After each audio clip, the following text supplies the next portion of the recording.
Hey there, how you doing? Charlie Winters here with horse racing tips for Thursday, the 12th of December.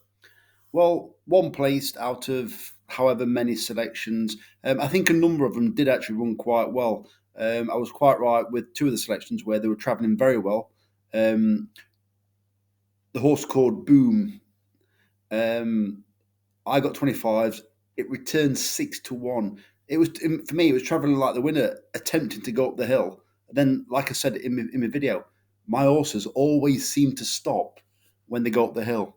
So enough of that. Very little returns. So I haven't actually placed the bet yet, but I know exactly what I'm having. So it's at Newcastle. So what I've gone for is, or will be going for, is a Jim Goldie and Brian Ellison decent day. So I'm just going to quickly go through them now. So the first selection is Annandale. So this horse, it's in the 1147 at Newcastle. So this selection has been messed around with for a while now. They've been messing around with the distance. It's had somebody, I think it's called Lauren Young, claiming seven.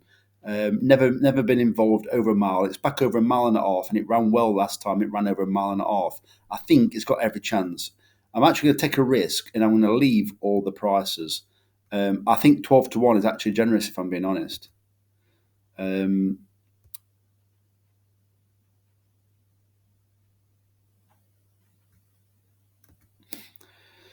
so the next race is the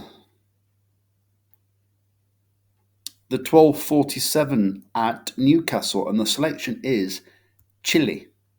So I'm going to leave the price. So as I said, it's Chile in the 1247 at Newcastle. This horse, about 4 or 5 runs back, ran in one of the big races at Newcastle over 2 miles on the all weather.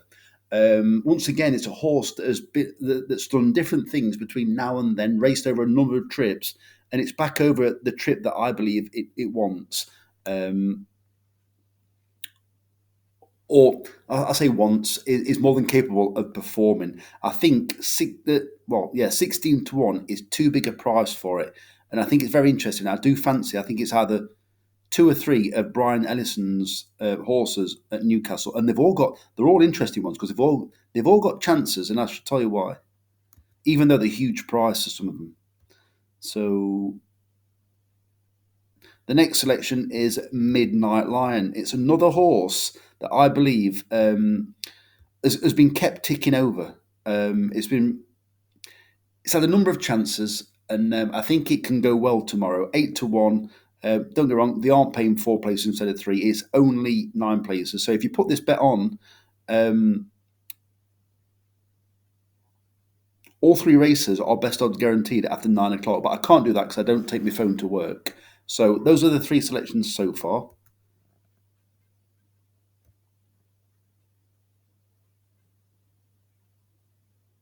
The next selection is Alpine Sierra, and this horse runs in the 147 at Newcastle, and I'm not going to take the price.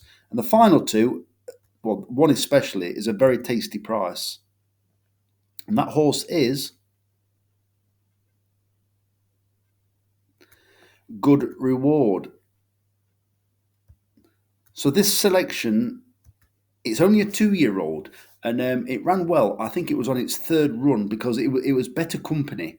It was a novice handicap. And sorry, no, it wasn't. It was a novice race at Southampton, at Southwell, and it didn't. It wasn't best away, but it got into contention before weakening. Well, it's pretty much bottom weight here.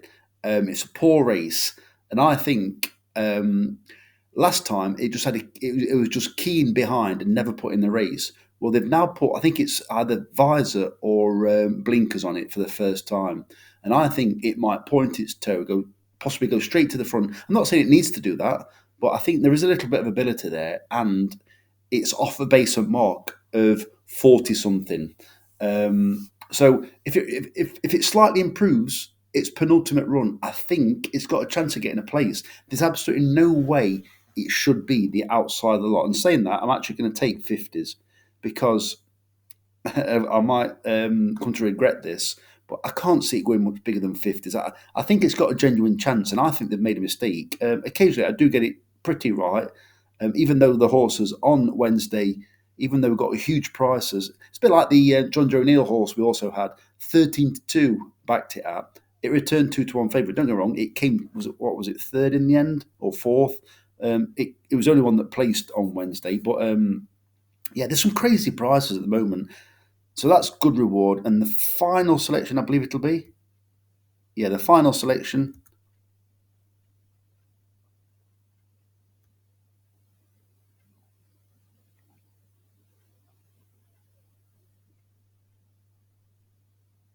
I'm still here, don't worry. This is probably not the best way of putting it on. I'm sure I might get a thumbs down.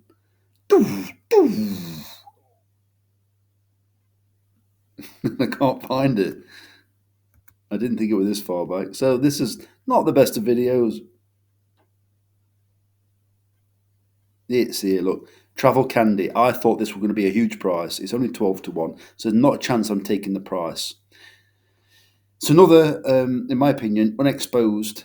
I say unexposed, well handicapped and dangerous rather than unexposed because it's run a few times. But I do think there's still more to come from this horse. So all I'm having is I'm not going.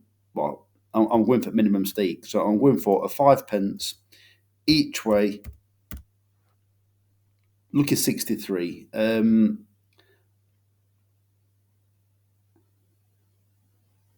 just thinking. I want to have 25p each way singles as well. So here you can see, just putting it on there. What's it going to come to? Something like a tenner, not far off. So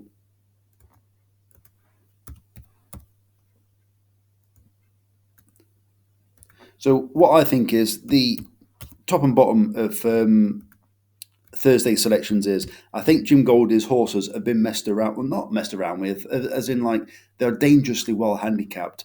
I think Brian Ellison's horses are definitely interesting, even though it's a bit more of a hopeful selections rather than strongly fancied. But I probably would say it wouldn't surprise me if Paul Mulrennan has a good day tomorrow and he's on. I think it's all of the Jim Goldie horses that I've selected.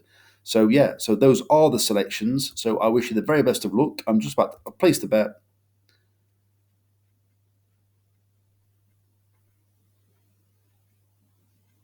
Come on, don't be scared. It's been doing this recently. So I wish you the very best of luck for Thursday selections. Charlie Winters, over and out. Cheers, mate.